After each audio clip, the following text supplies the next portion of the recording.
Hello student, आपकी 11वीं class में समुच्चय चल रही है। तो कल सेट्स में मैंने समुच्चय में समुच्चयों के प्रकार बताए थे। तो समुच्चयों के प्रकार मैं इनको एक बार फिर बता देता हूँ आपको। देखो, पहला समुच्चय होता है रिक्त समुच्चय। पहला बताया था आपको रिक्त समुच्चय। रिक्त समुच्चय वह समुच्चय होता है जिस समुच्चय में अवयव की संख्या 0 हो। उसमें अवयव की संख्या कितनी आएगी? 0 आएगी। और उसका संकेत होता है फाई या सिर्फ खाली मजला कोष्ठक, रिक्त समुच्चय को। अब जैसे इसमें ये आ जाता है एग्जाम्पल के तौर पे, ए आपको ये दे दिया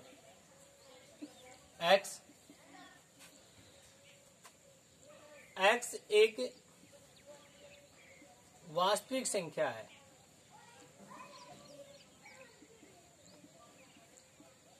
वास्तविक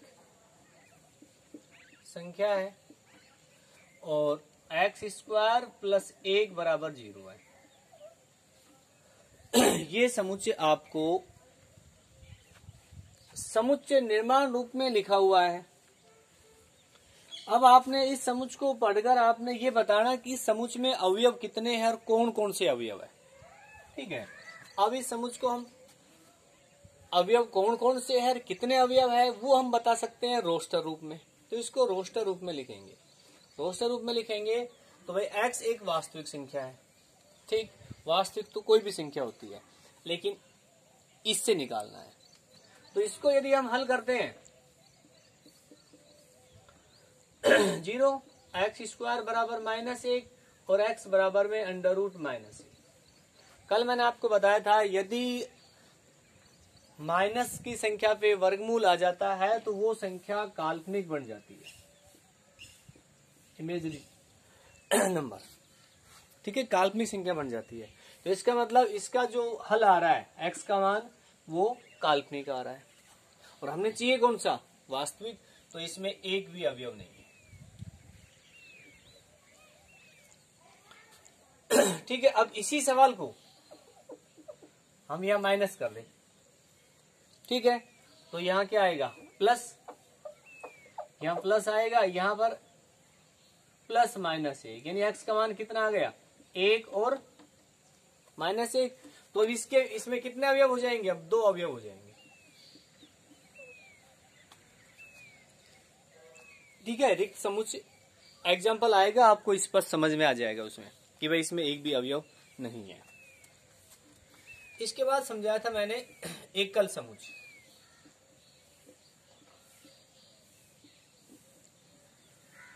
एकल समुच्चय होता है वह समुच्चय जिसमें अवयव की संख्या 1 हो।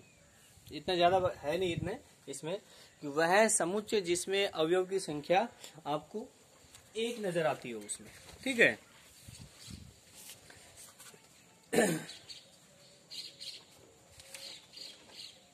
जैसे एग्जांपल लेता हूं मैं, एग्जांपल लेता हूं a बराबर x सच दैट। ठीक है, और x बिलोंग कर रहा है 9 और 11 और x बिलोंग n। ये आपको बता रखा है, ये अवयव का संकेत है। इसका मतलब ये है कि x जो है आप में n में मिलेगा। n होती है प्राकृत संख्या। x का मान 1 भी हो सकता है, x का मान 2 भी हो सकता है, x का मान 3 भी, 4 भी, 5, यानी प्राकृत संख्या कोई सी भी हो सकती है। ठीक, लेकिन प्रतिबंधित ये कर दिया कि प्राकृत संख्या हो सकती है, ठीक है, लेकिन x का मान 9 और 11 के बीच में होना चाहिए। अब x का मान 9 और 11 के बीच में कौन सा आता है? कौन सा आता है? 10। तो ये एकल समुच्चय हो गया। तो वह समुच्चय जिसमें अवयव 1 हो, एकल समुच्चय। इसके बाद बताया था आपको नंबर 3 परिमित समुच्चय। परिमित समुच्चय, देखो परिमित समुच्चय का मतलब ये होता है कि वह समुच्चय जिसमें अवयव की संख्या सीमित हो, वह समुच्चय जिसमें अवयव की संख्या सीमित हो, मतलब आप जिस समुच्चय में अवयव की संख्या आप बता सकते हैं कि भाई इसमें 10 है, इसमें 15 है, इसमें 20 है, इसमें 25 है, तो वो तो परिमित समुच्चय कहलाएगा, यानी जिसमें आप संख्या गिन सकते हो। ठीक है, जैसे A बराबर 1 2 3 4 परिमित समुच्चय है, आप गिन सकते हैं, इसमें 4 अवयव है। B बराबर में A E I O U परिमित समुच्चय है, गिन सकते हैं। ठीक है, और इसमें एग्जांपल आपको दे रखे हैं, वर्ष के महीनों की संख्या, जनवरी फरवरी मार्च अप्रैल मई जून जुलाई अगस्त सितंबर अक्टूबर नवंबर दिसंबर, कितने महीने होंगे? 12 महीने, इनको आप गिन सकते हैं। तो जिस समुच्चय में अवयव की संख्या आप गिन सकते हैं वो परिमित समुच्चय कहलाएगा। ठीक है, अब इसके बाद आता है नंबर 4 अपरिमित समुच्चय।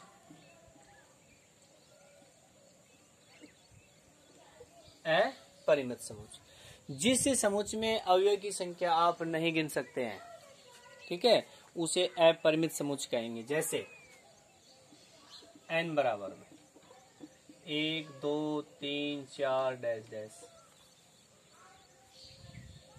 r बराबर में रियल नंबर, z बराबर में पूर्णांक नंबर। तो ये सारे अपरिमित समुच्चय है जिनमें अवयव की संख्या आप नहीं गिन सकते हैं। ठीक है, उसके बाद नंबर 5 आता है एक समान समुच्चय।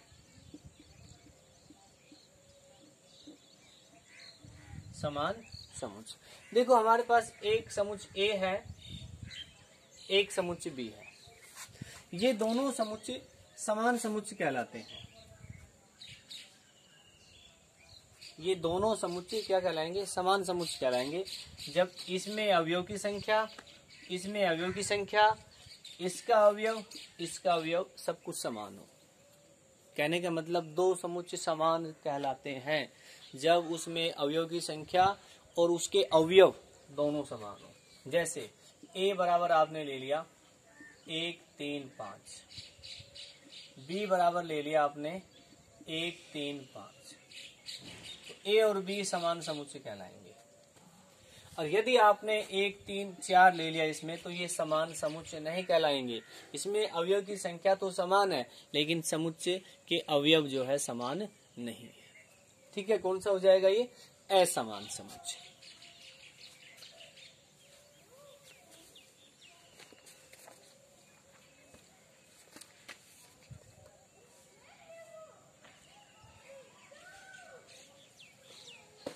अब इसके बाद आता है समान के बाद समतुल्य।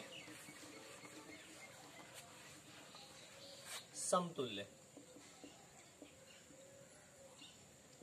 समुच्चय।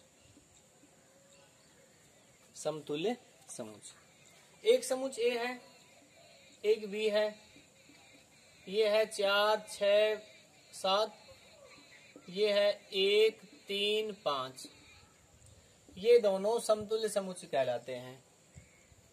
क्यों? क्योंकि इनमें अवयव की संख्या समान है। तो जिन समुच्चय में अवयव की संख्या समान होती है वे समतुल्य समुच्चय कहलाते हैं। ठीक है, ये तो टॉपिक था समुच्चय के प्रकार। इसमें आपने पहला रिक्त समुच्चय, एकल समुच्चय, नंबर 3 परिमित, अपरिमित, समान समुच्चय और समतुल्य समुच्चय। इसके बाद एक समुच्चय और आता है, वो मैं आपको बता देता हूं। उप समुच्चय 7 नंबर का है।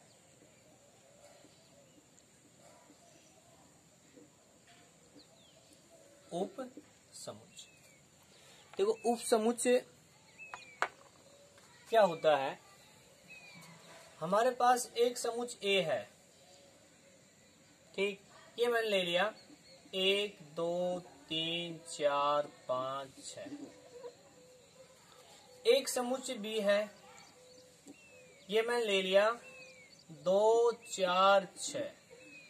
ठीक है, एक समुच्चय C है, 1, 5, 8, ये 3 समुच्चय है। और यदि आप ध्यान से देखें तो बी समुच्चय के सारे अवयव 2, 4, 6 ए में मिल रहे हैं और सी समुच्चय के अवयव 1, 5, 8 सारे नहीं मिल रहे, यानी इसके अवयव इसमें नहीं मिल रहे, इसके अवयव इसमें मिल रहे हैं। तो इसका मतलब बी समुच्चय किससे निकल के आ रहा है? ए समुच्चय। तो बी समुच्चय जो है ए समुच्चय का उपसमुच्चय कहलाता है। बी ए का उपसमुच्चय।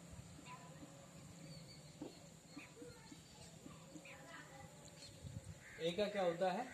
उपसमुच्चय होता है। ठीक है, बी ए का उपसमुच्चय। अब इन दोनों से आप ये अंदाजा लगा सकते हैं कि बी बड़ा होगा या ए बड़ा होगा। कहने का मतलब बी में अवयव की संख्या ज्यादा होगी या ए में ज्यादा होगी? किसमें होगी? ए में। और उपसमुच्चय में कम होगी। तो उपसमुच्चय में हमेशा अवयव की संख्या कम होती है और समुच्चय में होती है ज्यादा, क्योंकि उपसमुच्चय समुच्चय से ही निकल के आता है। ठीक है, और उपसमुच्चय का संकेत होता है ये उल्टा यू, इस प्रकार की। ये उपसमुच्चय का संकेत है बेटा। कैसे लगेगा? ये आपने लिख दिया, जिधर खुल रहा है उधर बड़ा आता है, तो इधर तो आ जाएगा बड़ा और इधर आ जाएगा छोटा, यानी बी समुच्चय है किसका? बी उपसमुच्चय है ए का। ठीक है, इसमें तो आपके जो समुच्चय के प्रकार है वो कंप्लीट हो गए। अब आपको 1.1 की जो कल आपको फोटो भेजी थी वो 1.1 कंप्लीट करनी है आप।